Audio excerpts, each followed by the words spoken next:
अस्सलामुअलैकुम। Welcome to mission MBBS for entrance lecture. Dear students, आज का जो हमारा टॉपिक ऑफ डिस्कशन है वो है एचईसी अंडर ग्रेजुएट और specially for Phata in Balochistan student scholarship. और पिछले लेक्चर में हमने पार्ट 1 को डिस्कस किया था फ्रॉम 2018 का जो पेपर था, और पार्ट 1 में हमने केमिस्ट्री को डिटेल से डिस्कस किया था और हर एमसीक्यूज का मैंने आप लोगों के साथ क्लू भी शेयर किया था कि आप लोगों ने कौन सा chapter MCQs point of view से पढ़ लेना है एचएससी के लिए और कौन से प्रोवेंस वाला। ये डिटेल हम प्रीवियस लेक्चर में ऑलरेडी डिस्कस कर चुके हैं। आज के लेक्चर में हमने पार्ट 2 डिस्कस कर लेना है फ्रॉम 2018 और पार्ट 2 में हम फिजिक्स के पोर्शन को डिस्कस कर लेंगे। तो चलिए स्टार्ट कर लेते हैं एमसीक्यूज नंबर 1 से। टोटल हमारे पास केमिस्ट्री और फिजिक्स के 20 एमसीक्यूज और बायोलॉजी के कितने थे फ्रॉम 2018 पेपर से 40 एमसीक्यूज। डियर स्टूडेंट, फिजिक्स के लिए आपके माइंड में 3 बातें होनी चाहिए अगर आप चाहते हो कि मेरा फिजिक्स स्ट्रॉन्ग हो। The first one point is related to physics. एक तो फिजिक्स का जो कंसेप्ट है हर टॉपिक से रिलेटेड वो आपको अच्छी आनी चाहिए। दूसरा, उस टॉपिक से रिलेटेड जितनी भी फार्मूले बनते हैं उसका आप लोगों ने एक शीट बनाना है, ठीक है, क्योंकि बुक्स के अंदर इतनी फार्मूले नहीं होते। आप लोगों ने क्या कर लेना है, डिफरेंट एमसीक्यूज बुक स्टडी कर लेना है और इसके अलावा जो एकेडमी लेवल पे या कॉलेज लेवल पे आप लोगों को जो टीचर पढ़ाते हैं वो फार्मूले आप लोगों ने नोट्स कर लेना है। इसकी जो डिराइवेशन या सब फार्मूला जिसको कहते हैं आप लोगों ने वो याद कर लेना है। और थर्ड पॉइंट फिजिक्स की जो मोस्ट इंपॉर्टेंट है वो है प्रैक्टिस। अगर ये 3 बातें आप लोगों के जहन में बैठ गई करना आपके लिए हलवा है, लेकिन ये 3 पॉइंट्स आपके जहन में होने चाहिए। लेकिन आज चूंकि हमने एचईसी को डिस्कस कर लेना है, एचईसी के जो एमसीक्यूज होते हैं वो बहुत सिंपल होते हैं, या तो डिफिनेशन टाइप्स होते हैं या सिंपल यूनिट आप लोगों से पूछता है, या जो न्यूमेरिकल भी होता है वो सिंपल फार्मूले से सॉल्व होता है, जिस तरह आज हम डिस्कस कर लेंगे। तो चलिए स्टार्ट कर लेते हैं एमसीक्यूज नंबर 1 से। अच्छा, एमसीक्यूज नंबर 1 के स्टेटमेंट में क्या गिवन है, the fundamental unit which has same power in the dimensional formula of surface tension and viscosity is dash। अब ये क्वेश्चन के अंदर देख ले, सरफेस टेंशन एंड विस्कोसिटी की बात हो रही है। अक्सर मैं स्टूडेंट से कहता हूँ कि आप लोगों ने इस तरह क्या कर लेना है, फिगर आउट कर लेना है वो पॉइंट जो आप लोगों को कंफ्यूज ना करे चॉइस में। अच्छा, सरफेस टेंशन और विस्कोसिटी के जो डायमेंशनल फार्मूला है इसमें हमारे पास कौन सा सेम है, लेंथ सेम है, मास सेम है या टाइम सेम है। तो डियर स्टूडेंट, आसानी के लिए यहाँ पे मैंने लिखा हुआ है, एक तो ये कि आप लोगों को जितनी भी फार्मूले है उसका आप लोगों ने क्या बनाना है, शीट बनाना है। मैं आप लोगों के साथ शेयर भी करूंगा, अगर आप लोग यहाँ से बनाते हो तो वो बना लो, लेकिन अच्छी बात ये कि आप लोग खुद बुक से बना, टीचर जो आप लोगों को एकेडमी में पढ़ाता है इस तरह कॉलेज लेवल पे आप लोगों ने वहां से हेल्प लेना है। अब देख ले स्टूडेंट, सरफेस टेंशन और विस्कोसिटी के लिए हमारे पास जो डायमेंशनल फार्मूला है वो क्या है, सरफेस टेंशन का डायमेंशनल फार्मूला है MLT, M से मास, L से लेंथ, T से टाइम्स। इस तरह विस्कोसिटी के लिए MLT, लेकिन इसका जो पावर है आप लोगों ने देखना है, इसका पावर हमारे पास क्या है -1 और इस तरह T -1 विस्कोसिटी के लिए। लेकिन यहाँ पे देखिए ये +1 है और इस तरह ये -2 है। अब ये देखो ये हमारे पास सेम पावर तो नहीं आ रहा है, लेकिन सेम क्या आ रहा है, हमारे पास जो मास है इसका भी 1 है और इसका भी 1। इस पे हमारे पास पावर शो नहीं होता है, वो डायरेक्टली हमारे पास क्या होता है 1 होता है, ठीक है। तो इनके लिए हमारे पास पावर क्या है 1। तो इसमें कि हमारे पास जो सेम पावर आ रहा है वो किस ऑप्शन में आ रहा है, option number A mass, B length, option C time, D none of this. तो डिस्टेंस के लिए हमारे पास जो करेक्ट ऑप्शन है वो ऑप्शन नंबर ए है। अच्छा, इसके अलावा आप लोगों ने ये पॉइंट्स भी याद कर लेना है, ठीक है। मे बी ये एमसीक्यूज नेक्स्ट टाइम पूछा जाए क्योंकि ये भी सिंपल एमसीक्यूज है और इससे रिलेटेड एमसीक्यूज है, ठीक है। अब देखिए मैंने वर्ड लिखा है सेम डायमेंशनल फार्मूला। अगर एमसीक्यूज पॉइंट ऑफ व्यू से पूछा जाए कि हमारे पास वो कौन सी यूनिट है जिसका सेम डायमेंशनल फार्मूला है, जिस तरह यहाँ पे मैंने लिखा है ML की पावर 2 T की पावर -2, यानी ML2 T -2। आप लोग आसानी के लिए इस तरह भी याद कर सकते हो, ML पावर 2 T -2 यानी ML2 T -2। तो वो हमारे पास कौन से, एक तो वर्क है, दूसरा हमारे पास heat, third one energy, torque kinetic energy, और इस तरह लास्ट के पोटेंशियल एनर्जी। यानी जितनी भी हमारे पास है इसके लिए हमारे पास जो डायमेंशनल फार्मूला है वो क्या है ML2 T -2। तो आप लोगों ने ये भी याद कर लेना है। अच्छा, नेक्स्ट वन हमारे पास क्या है, ML की पावर जब 2 हो लेकिन T की पावर -1 हो, अगर 2 से मतलब एक घट जाए एक कम जाए तो फिर हमारे पास क्या है एक h है, h से क्या मतलब स्मॉल h प्लैंक कांस्टेंट, और दूसरा हमारे पास l से मैंने शो किया, ये है हमारे पास एंगुलर मोमेंटम। तो प्लैंक कांस्टेंट और एंगुलर मोमेंटम का जो हमारे पास डायमेंशनल फार्मूला है वो क्या है, ml2t-1, यानी ये सेम आ रहा है। तो आप लोगों ने ये पॉइंट्स भी याद कर लेना है। और थर्ड वन हमारे पास half life, mean life, time constant, और इसका टाइम पीरियड के लिए हमारे पास जो डायमेंशनल फार्मूला है वो क्या है, m⁻0, ठीक है, l⁻0 t⁻1। तो इस मीन के हमारे पास क्या है, इसकी डायमेंशनल फार्मूला t⁻1। अगर ये एमसीक्यूज आप लोगों से नेक्स्ट टाइम पूछा जाए तो आप लोगों ने ये पॉइंट्स क्या कर लेना है, नोट्स कर लेना है। अब देख लीजिए यहाँ पे पूछा गया है एमसीक्यूज नंबर 2 में, Planck constant has dimension of dash has same, यहाँ पे आप लोगों ने एक वर्ड लिखना है same. Planck constant has same dimension of dash, Planck constant का जो डायमेंशन है वो किस से रिलेटेड कर लेता है, यानी किसके साथ सेम आ रहा है। तो डियर स्टूडेंट हमारे पास जो फर्स्ट वन ऑप्शन है एनर्जी है, सेकंड मोमेंटम है, थर्ड फ्रीक्वेंसी है, ऑप्शन नंबर डी में क्या गिवन, एंगुलर मोमेंटम। तो करेक्ट ऑप्शन हमारे पास कौन सा है, एंगुलर मोमेंटम, जो कि ऑलरेडी यहाँ पे हमने डिस्कस किया कि हमारे पास जो प्लैंक कांस्टेंट है या एंगुलर मोमेंटम है इसका डायमेंशन हमारे पास क्या है, सेम है। The dimensional formula of torque is dash, option number A ml⁻2t-2, option number B ml_t-2, इस तरह ऑप्शन नंबर सी ml⁻1t⁻2 और डी ऑप्शन ml⁻2t⁻2। अब इस क्वेश्चन को देख लिए, ऑलरेडी हमने डिस्कस किया कि हमारे पास जो टॉर्क के फार्मूला है वो क्या है, ml⁻2t-2। अब देख लिए यहाँ पे ऑलरेडी मैंने आप लोगों के साथ डिस्कस किया। तो डियर स्टूडेंट डायमेंशन से रिलेटेड एचएससी वालों ने 3 एमसीक्यूज उठाए हुए, एक पेयर के बारे में, सेम पावर के बारे में, दूसरा पेयर के बारे में, तीसरा हमारे पास यूनिट किसका डायमेंशन क्या है। तो डायमेंशन का जो टॉपिक है आप लोगों ने वो सही तरह स्टडी कर लेना है एचएससी के लिए, ठीक है। इस नंबर 4 में क्या गिवन है, अब ये एमसीक्यूज फर्स्ट ईयर के सेकंड चैप्टर से, वेक्टर से। If a non zero vector a and b are parallel to each other then a b is equal to dash।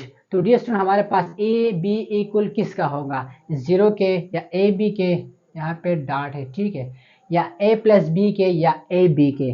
तो डियर स्टूडेंट इसके हमारे पास जो करेक्ट ऑप्शन है वो है ऑप्शन नंबर डी। और इसके लिए आप लोगों ने आसान सा कैलकुलेशन कर लेना है। इफ नॉन जीरो वेक्टर, ठीक है, हमारे पास फॉर एग्जांपल a और b वेक्टर है, ठीक है, ये दोनों आपस में क्या है, पैरेलल है।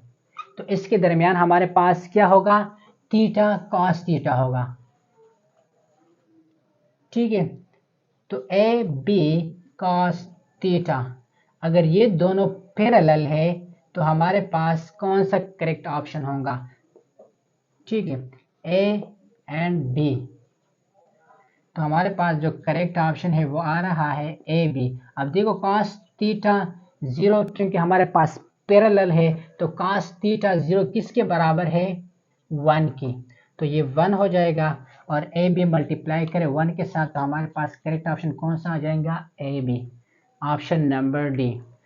चैप्टर नंबर 2 में आप लोगों ने एक टॉपिक पे फोकस कर लेना है और वो टार्क, ठीक है। टार्क से रिलेटेड आप लोगों ने इसकी यूनिट्स भी याद कर लेना है, डायमेंशनल फार्मूला भी याद कर लेना है, और इसके रिलेटेड जो इन्फॉर्मेशन बनता है वो भी आप लोगों ने याद कर लेना है। 5 the height of tower is about dash. अब दोस्तों यहाँ पे हाइट की बात हो रही है। व्हेन बॉल इज ड्रॉप, जब हम बॉल को ड्रॉप कर लेते हैं फ्रॉम अ टावर, एक टावर से जब हम बॉल को ड्रॉप कर लेते हैं डियर स्टूडेंट्स, तो इस with zero velocity reach ground in 4 second, तो वो हमारे पास टोटल 4 सेकंड में पहुंच जाएगा। तो इसका हमारे पास हाइट क्या होगा, जिस तरह हमने स्टार्ट में डिस्कस किया कि आप लोगों ने फार्मूला या इक्वेशन आप लोगों ने सही तरह याद कर लेना है और इस पे आप लोगों को अंडरस्टैंडिंग भी होनी चाहिए, ठीक है। जिस तरह यहाँ पे बात हो रही इक्वेशन की, अब हाइट है तो हाइट के लिए हमारे पास क्या है, VIT + 1/2 GT², ठीक है। अब हाइट हमने फाइंड आउट कर लेना है। इनिशियल वेलोसिटी हमारे पास क्या है, 0 है, ठीक है,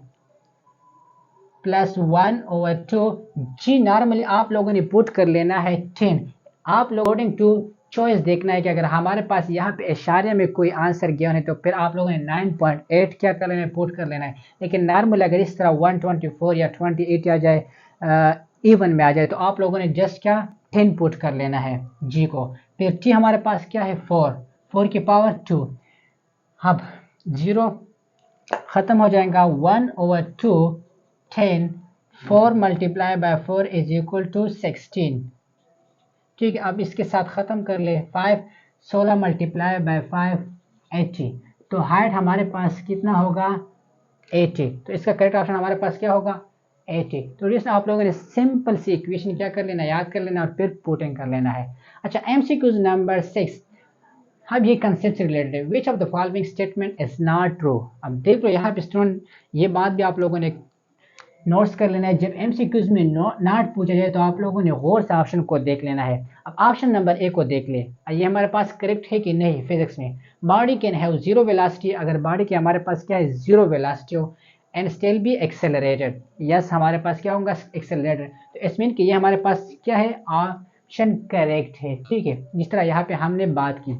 अच्छा, नेक्स्ट में हमारे पास चॉइस में क्या है, body can have constant velocity, अगर बॉडी की वेलोसिटी कांस्टेंट हो and still have a varying speed, क्या इसके हमारे पास जो स्पीड होगा वो मुख्तलिफ होगा। अच्छा, नेक्स्ट ऑप्शन को भी देख लेते हैं। Option number C, body can have constant speed, ऊपर वेलोसिटी की बात हो रही है यहाँ पे स्पीड की, and still have varying velocity. अब थर्ड लास्ट ऑप्शन को देख लेते हैं, the direction of the velocity of a body change when acceleration is constant, ये भी पॉसिबल है। अच्छा जी, आप लोगों ने इस तरह एमसीक्यूज को सोल्व करने के लिए अगर इस तरह ठीक या कंसेप्चुअल एमसीक्यूज आ जाए तो आप लोगों ने ऑप्शन को क्या करना है, डिलीट कर लेना है। ऑप्शन 1 भी करेक्ट है, ऑप्शन डी भी करेक्ट है। अब बी और सी में हमारे पास क्या है, कंपटीशन है।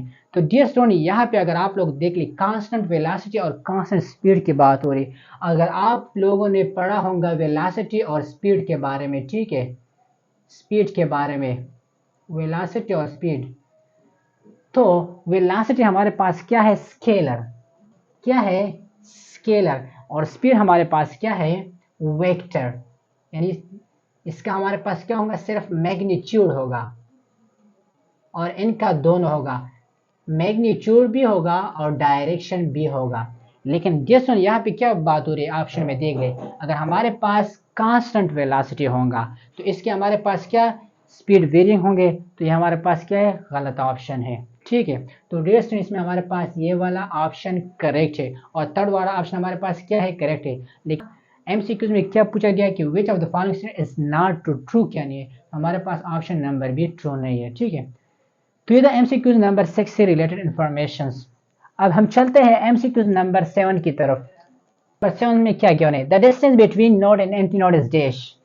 नोड एंड एंटी नोड में हमारे पास डिस्टेंस क्या होगा, तो डिस्टेंस सबसे पहले आप लोगों ने नोड और एंटी नोड का अंडरस्टैंड कर लेना है। यह जिस पॉइंट पे ये ज्वाइन हुए, ठीक है, ये वाला पॉइंट, ये क्या है नोड, और जहां पे हमारे पास मैक्सिमम डिस्टेंस होगा, ठीक है, यानी ये वाला फासला, ये हमारे पास क्या है एंटी नोड और ये नोड। अब क्वेश्चन में क्या पूछा गया था, distance between node and anti node, तो नोड और एंटी नोड के दरमियान हमारे पास जो डिस्टेंस होगा वो π4 के बराबर होगा।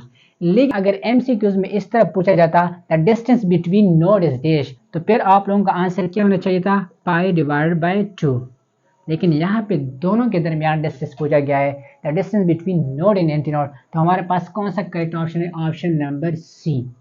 अच्छा, MCQs number 8, mechanical wave on the surface of a liquid is dash. Option number 8, transfer wave, longitudinal wave, C, torsional, and option number D, both A and B. तो surface of a liquid में हमारे पास जो mechanical wave होगा, transfer भी possible है, ठीक है, और इस तरह लॉन्गिट्यूडनल भी। तो इसके लिए हमारे पास जो करेक्ट ऑप्शन है वो ऑप्शन नंबर डी है। ठीक है, अक्सर ये ऑप्शन आता है, लेकिन इसके लिए हमारे पास जो करेक्ट ऑप्शन है वो ऑप्शन नंबर डी है, transfer wave and longitudinal wave both. अच्छा, MCQs number 9, tar acting on a body is given by dash, तो इसमें हमारे पास कौन सा करेक्ट ऑप्शन होगा, option A R cross F, R.F, C R cross P, D option F cross R। तो जिस तरह यहाँ पे हमने स्टार में डिस्कस किया कि आप लोगों ने फार्मूले याद कर लें, तो ये सिंपल किस चीज़ का फार्मूला है टार का, तो टार के लिए आप लोगों ने सिंपल फार्मूला लिखा टार के is equal to R cross F, ठीक है, ना कि F क्रॉस R। P के करेक्ट हमारे पास क्या है option number A. Number 10, is motor speed up, अगर हम मोटर को स्पीड अप कर ले the value of current decrease, जो करंट की वैल्यू होगा वो डिक्रीज होगा because of what? Option number A of frictional loss, option number B increase of resistance of soil coil, ठीक है coil, option number B C big EMF increase, and option number D all of these. तो dear student, आप लोगों ने इस MCQs को सही तरह अंडरस्टैंड कर लेना है। अब किस चीज़ की बात हो रही है? जब हम मोटर की स्पीड अप कर लेते हैं तो इसकी करंट में क्या आता है? Decrease because of big EMF increase, क्योंकि हम क्या कर लेते हैं? ईएमएफ, जो बिग ईएमएफ होता है उसको क्या कर लेता है? इंक्रीज कर लेता है। आप लोगों ने यहाँ पे आल का ऑप्शन करेक्ट नहीं कर लेना है, ऑप्शन नंबर सी हमारे पास क्या है? करेक्ट है। अच्छा, एमसीक्यू नंबर 11 ऑलरेडी हमने डिस्कस किया डायमेंशनल टॉपिक्स में। Dimensional representation of Planck constant same as dash angular momentum, ठीक है। अच्छा, एमसीक्यू नंबर 12 में क्या गिवन है? The deflecting copper in galvanometer is given by dash. तो ये भी हमारे पास सिंपल फार्मूला है, ठीक है, एन ए आई बी, ठीक है। एन से हमारे पास क्या आता है? टर्न ऑफ कॉइल, ठीक है। ए से एरिया, आई से करंट डायरेक्शन, और बी से हमारे पास मैग्नेटिक फील्ड, मैग्नेटिक फील्ड, ठीक है। तो डियर आप लोगों ने सिंपल सा फार्मूला याद कर लिया है, नेब, नेब जो होता है, या इसके अलावा आप लोगों ने इस तरह भी याद कर बीना, बी आई एन ए, ठीक है, बीना। Galvanometer is given by dash N A I B, या बीना या नेब। ओके, एमसीक्यू नंबर 13 में क्या गिवन है? An inductor store energy and dash, ठीक है। इंडक्टर जो होता है वो किस फॉर्म में एनर्जी को स्टोर कर लेता है? तो डियर हमारे पास जो इंडक्टर होता है वो मैग्नेटिक फील्ड में एनर्जी को स्टोर कर लेता है। MCQs number 14, aluminium as dash A N, ठीक है। तो डियर यहाँ पे आप लोगों ने कंफ्यूज नहीं होना है, ठीक है। अक्सर एचसी और क्या कहते हैं, यहाँ पे ए और एन देता है। और दूसरी बात, एल्यूमिनियम कब पूछा गया है? तो हमारे जहन में हमारे पास क्या आता है? वो एल्यूमिनियम वाला प्लेट आता है, ठीक है। मतलब बैटरी के साथ जब हम कनेक्ट कर लेते हैं केमिस्ट्री के फर्स्ट ईयर में जो लास्ट चैप्टर वही वाला कंसेप्ट हमारे जहन में आता है, या जो फर्स्ट सेकंड चैप्टर है फर्स्ट ईयर की केमिस्ट्री की। लेकिन यहाँ पे क्या पूछा गया dear student? Aluminium as an dash हमारे पास क्या होगा? तो आपको पता है कि एल्यूमिनियम हमारे पास क्या है? मेटल है, ठीक है। और मेटल हमारे पास क्या होता है? Good conductor. और यहाँ पे हमारे पास क्योंकि गुड नहीं लिखा हुआ है, गुड की वजह क्या लिखा है? Excellent conductor. तो ये हमारे पास इसके लिए करेक्ट ऑप्शन क्या है? Excellent conductor. अब सिक्यूज मैथ्स है तो मैं आप लोगों के साथ वो भी डिस्कस कर लेता हूँ, ठीक है। थोड़ी शफलिंग होगी, मैं आप लोगों के साथ वो जो PDF है वो भी शेयर करूँगा, आप लोग वो भी डाउनलोड कर सकते हो। और इसके अलावा आप लोग यहाँ से भी आइडिया ले सकते हो। नंबर 15 में क्या गया? Which of the following smallest quantity? Option number A 0.10 gram, option number B 2 milligram, option number C 100 microgram, and option number D 500 nanogram. तो सबसे हमारे पास जो स्मॉलेस्ट वैल्यू है वो हमारे पास क्या है? 500 नैनोग्राम, ठीक है। नैनोग्राम सबसे स्मॉलेस्ट भी, इस तरह माइक्रो फिर मिली में आता है बात। अच्छा, एमसीक्यू नंबर 16 में क्या गिवन है? A body has translatory motion of it move along as dash. हमारे पास बॉडी जब ट्रांसलेटरी मोशन में होगा तो इट मूव अलोंग किस साइड पे करेगा? तो जैसे फॉर एग्जांपल अगर मैं इसके एग्जांपल दो, ये हमारे पास क्या है? रोड है, ठीक है। और यहाँ पे हमारे पास एक बस जा रहा है, ठीक है। अब फॉर एग्जाम्पल ये हमारे पास क्या है? एक ट्रक है, ठीक है। रोड पे जाते तो इस तरह स्ट्रेट जाएगा, ठीक है। अगर इस तरह मोड़ भी गया तो ये स्ट्रेट फिर इस तरह जाएगा। तो इसका हमारे पास जो करेक्ट ऑप्शन है वो ऑप्शन नंबर ए, यानी स्ट्रेट लाइन में। MCQ number 17, a ball thrown vertically upward at velocity at highest point is this. For example यहाँ से हमने क्या बाल को फेंक दिया नीचे से, ठीक है। ये बाल है, ठीक है। और यहाँ से हमने फेंक दिया और ये पीक पे चला गया, ठीक है, हाईएस्ट पॉइंट पे। तो यहाँ पे हमारे पास बाल की वेलोसिटी क्या होगा? Eight highest point. तो डियर स्टूडेंट, इस पॉइंट पे जहाँ पे बाल ने वापस आना है जमीन की तरफ, यहाँ पे 0 होगा, ठीक है।